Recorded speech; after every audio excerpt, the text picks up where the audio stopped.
அனைவருக்கும் இனிய தமிழ் புத்தாண்டு நல்வாழ்த்துக்கள்.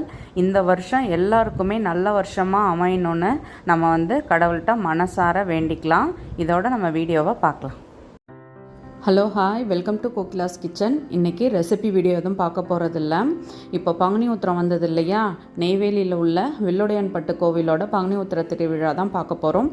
இதை பார்க்குற எல்லாத்துக்கும் முருகனோட அருள் எல்லாருக்கும் கிடைக்குன்ற நம்பிக்கையோடு நான் இந்த வீடியோவை போஸ்ட் பண்ணுறேன். வாங்க பார்க்கலாம். எல்லா ஊர்லேயும் பங்குனி உத்திர திருவிழா சூப்பராக நடந்துச்சு.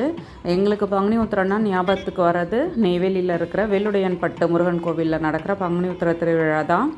எனக்கு கிடைச்ச வீடியோவை அதை எந்த எடிட்டும் பண்ணாதான் அப்படியே தான் நான் போட்டிருக்கேன். கண்டிப்பாக இந்த வீடியோ யார் நேரில் போய் பார்க்க முடியாதவங்களுக்கு கண்டிப்பாக இந்த வீடியோ பார்க்குறவங்களுக்கு விஷுவல் ட்ரீட்டாக தான் இருக்கும். எங்களால் இப்போ நான் குஜராத்தில் இருக்கிறேன், என்னால் பார்க்க முடியாது. ஆனால் இதை பார்க்கும்பொழுது எனக்கு பழைய மெமரிஸ் எல்லாமே அப்படியே ஓடிட்டே இருக்குது.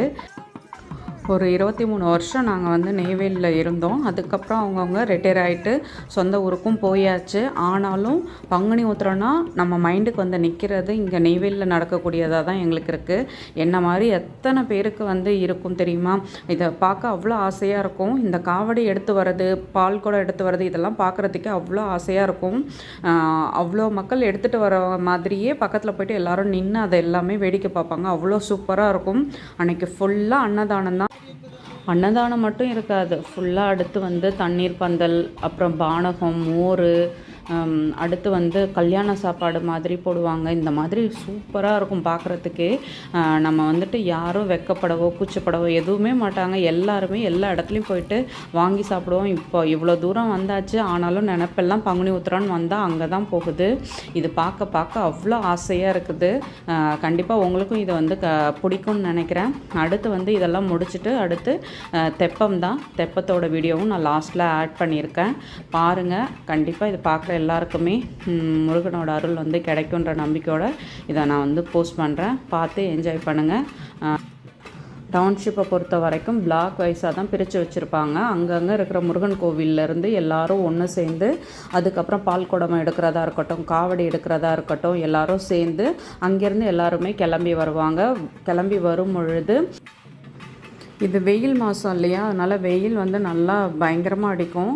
அவங்களுக்கு அந்த வெயில் தெரியக்கூடாதுன்றதுக்காக ரோடு ஃபுல்லாக தண்ணியை கீழே நனைச்சிட்டே இருப்பாங்க, அடிச்சுட்டே இருப்பாங்க. ஸோ அவங்களுக்கு அந்த களைப்பு தெரியாது. அவங்க ஃபுல் அண்ட் ஃபுல் அந்த கோவிலுக்கு வர முருகரை பார்க்கக்கூடிய அந்த நினப்பு மட்டும்தான் இருக்கும்.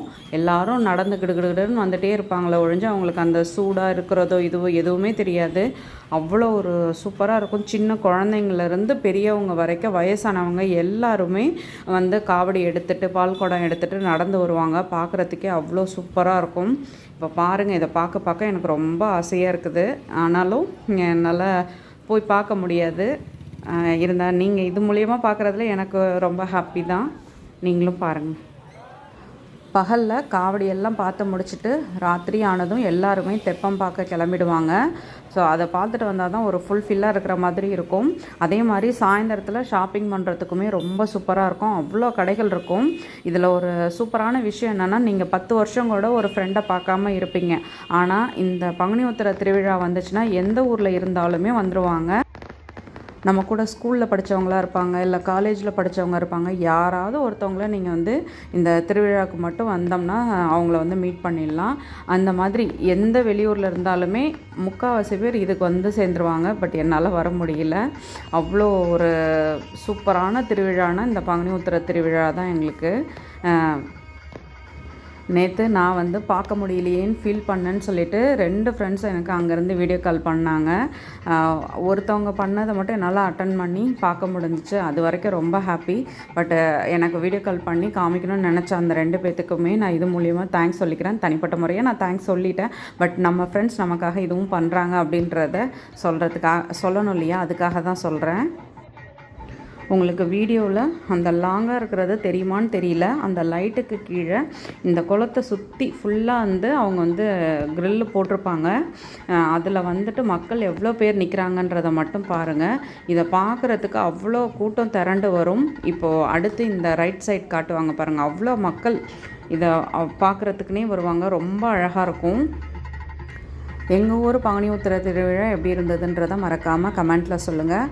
கண்டிப்பாக இந்த வீடியோ உங்களுக்கு பிடிச்சிருக்குன்னு நம்புகிறேன்.